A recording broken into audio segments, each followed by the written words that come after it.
નમસ્કાર મિત્રો, સ્વાગત તમારું મારી યુટ્યુબ ચેનલ ગુજરાત જોબ ગાઈડમાં। આજે આપણે એક એવી માહિતી વિશે વાત કરવાના છીએ જેની ગુજરાતના લાખો વિદ્યાર્થીઓ, વાલીઓ અને શિક્ષકો આતુરતાથી રાહ જોઈ રહ્યા હતા। જી હા, ઉનાળુ વેકેશન। શિક્ષણ વિભાગે 2026 માટેનું શિડ્યુલ સત્તાવાર રીતે જાહેર કરી દીધું છે। તો આજના સેશનમાં આપણે આ પરિપત્રની વિગતોને બરાબર સમજીશું જેથી દરેક જણ વેકેશનનું આયોજન યોગ્ય રીતે અત્યારથી જ શરૂ કરી શકે। તો ચાલો આ શેડ્યુલ પર એક નજર કરીએ। ખરેખર આ કોઈ સામાન્ય અપડેટ નથી, પણ એક બહુ મોટી ખુશખબર છે। શિક્ષણ વિભાગે આખરે રાજ્યની તમામ પ્રાથમિક અને માધ્યમિક શાળાઓ માટે ઉનાળુ વેકેશનની ફાઇનલ તારીખો જાહેર કરી દીધી છે। જો ઉનાળાની શરૂઆત થાય એટલે સૌની નજર વેકેશન પર જ હોય છે, ખરું ને?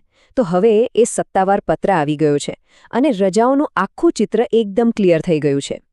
હવે સૌથી રસપ્રદ વાત શું છે ખબર છે? પૂરા 35 દિવસનો આરામ। હા, એકદમ સાચું સાંભળ્યું।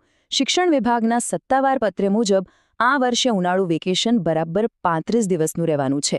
એક તરફ કાળઝાળ ગરમી પડી રહી હોય ત્યારે 35 દિવસનો આ લાંબો બ્રેક કોઈ મોટી રાહતથી કમ નથી। સતત અભ્યાસ અને પરીક્ષાઓના ટેન્શન પછી મગજને એકદમ શાંત કરવા અને નવા શૈક્ષણિક વર્ષ માટે નવી ઊર્જા ભેગી કરવા માટે આ એકદમ પરફેક્ટ સમયગાળો છે।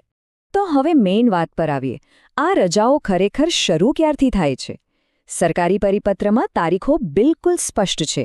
વેકેશનની શરૂઆત 4 મે 2026ના રોજથી થશે। ત્યારબાદ સળંગ 35 દિવસની મજા અને 7 જૂન 2026ના રોજ આ વેકેશન પૂર્ણ થશે। દિવસો ગણી લેજો, પૂરા 35 દિવસ। અને એક લાંબા બ્રેક પછી નવું શૈક્ષણિક સત્ર 8 જૂનથી ફરી ધમધમતું થશે। આટલી સ્પષ્ટ વિગતો હોય એટલે બહારગામ જવા માટેનું આયોજન કે ટિકિટ બુકિંગ કરવું એકદમ સહેલું બની જાય છે। આખી ટાઈમલાઈનને એકદમ સરળ ભાષામાં સમજીએ। 4 મેના રોજથી શાળાઓ બંધ થશે, એટલે કે વેકેશન સ્ટાર્ટ। પછી લાંબો આરામ અને 7 જૂને વેકેશનનો છેલ્લો દિવસ। તરત જ બીજે દિવસે એટલે કે 8 જૂને સોમવાર આવે છે અને એ જ દિવસે રાજ્યભરની શાળાઓમાં ન્યૂ એકેડેમિક સેશનનો સત્તાવાર પ્રારંભ થઈ જશે। આ ટાઈમલાઈન જોઈને તરત જ ખ્યાલ આવી જાય છે કે ક્યારે મજા કરવાની છે અને ક્યારે ફરીથી સ્કૂલ બેગ પેક કરવાનો સમય આવી જશે।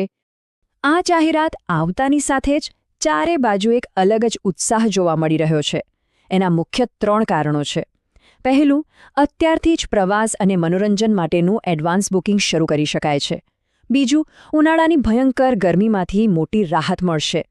અને ત્રીજું, સૌથી બેસ્ટ કારણ, 8 જૂને જ્યારે શાળાઓ ફરી ખુલશે ત્યાં સુધીમાં ગુજરાતમાં ચોમાસાનું આગમન થઈ ગયું હોય તેવી પૂરી શક્યતા છે। એટલે કે ગરમીના દિવસોમાં આરામ અને મસ્ત વરસાદના ખુશનુમા વાતાવરણમાં શાળાએ પાછા ફરવાનો અનેરો આનંદ। આશા છે કે આ સ્પષ્ટ ટાઈમલાઈનથી 35 દિવસના આ લાંબા બ્રેકનું એડવાન્સ પ્લાનિંગ કરવામાં ખૂબ જ મદદ મળશે। મિત્રો, દરરોજની સરકારી અપડેટ સૌથી પહેલાં મેળવવા અમારું ટેલિગ્રામ ગ્રુપ જોઈન કરો। લિંક ડિસ્ક્રિપ્શનમાં છે, હમણાં જ જોઈન કરી લો। તો મિત્રો, આ હતી સંપૂર્ણ માહિતી। જો તમને આ માહિતી ઉપયોગી લાગી હોય તો લાઇક બટન દબાવો અને મિત્રો સાથે શેર કરો અને ચેનલને સબસ્ક્રાઇબ કરવાનું ભૂલશો નહીં। મળીએ ફરી એક નવી સરકારી ભરતી સાથે। જય હિન્દ, જય ગુજરાત।